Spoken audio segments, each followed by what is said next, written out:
आप सोच सकते हैं, एक ऐसा इंसान जिसके पास ना कोई सेना थी, ना बंदूक, ना राजनीतिक ताकत, लेकिन फिर भी उसने दुनिया के सबसे बड़े साम्राज्य को घुटने टेकने पर मजबूर कर दिया। वो इंसान था महात्मा गांधी।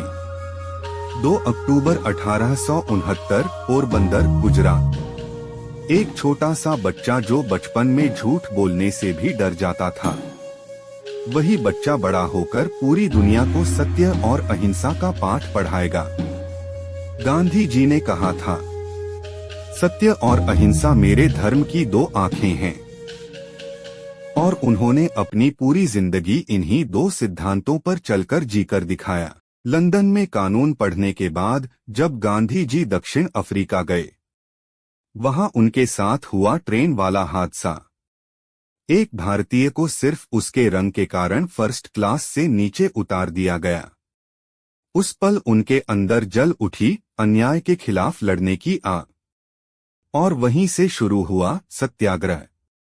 1915 में जब गांधी जी भारत लौटे, देश अंग्रेजों के जुल्म से कराह रहा था।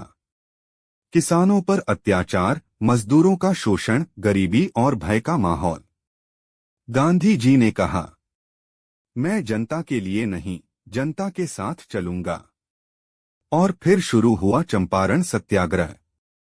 नील की खेती के अत्याचार के खिलाफ, बिना हथियार, बिना हिंसा, लेकिन पूरी ताकत से, और अंग्रेजों को झुकना पड़ा। 1920 में उन्होंने दिया नारा, असहयोग आंदोलन। गांधी जी ने कहा, अंग्रेजों के स्कूल, अदालतें और कपड़े छोड़ दो। लोगों ने अंग्रेजी कपड़े जलाए और अपनाई अपनी खादी। ये केवल आंदोलन नहीं था, ये था आत्मसम्मान का प्रतीक। 1930 में आया दांडी मार्च। नमक पर भी टैक्स। गांधी जी ने कहा, मैं कानून तोड़ूंगा पर हिंसा नहीं करूंगा। और 240 मील पैदल चलकर दांडी पहुंचे। ये मार्च दुनिया को हिला गया। 1942 में उन्होंने दिया नारा, भारत छोड़ो आंदोलन। अंग्रेजों, भारत छोड़ो। देश के हर कोने में आजादी की आवाज गूंज उठी। और जब 1947 में भारत आजाद हुआ, गांधी जी की आंखों में आंसू थे, खुशी के नहीं, बंटवारे के दर्द के। 30 जनवरी 1948, वो दिन जब शांति का संदेश देने वाला व्यक्ति हिंसा का शिकार बन गया। गांधी जी चले गए, लेकिन उनके विचार आज भी जिंदा हैं।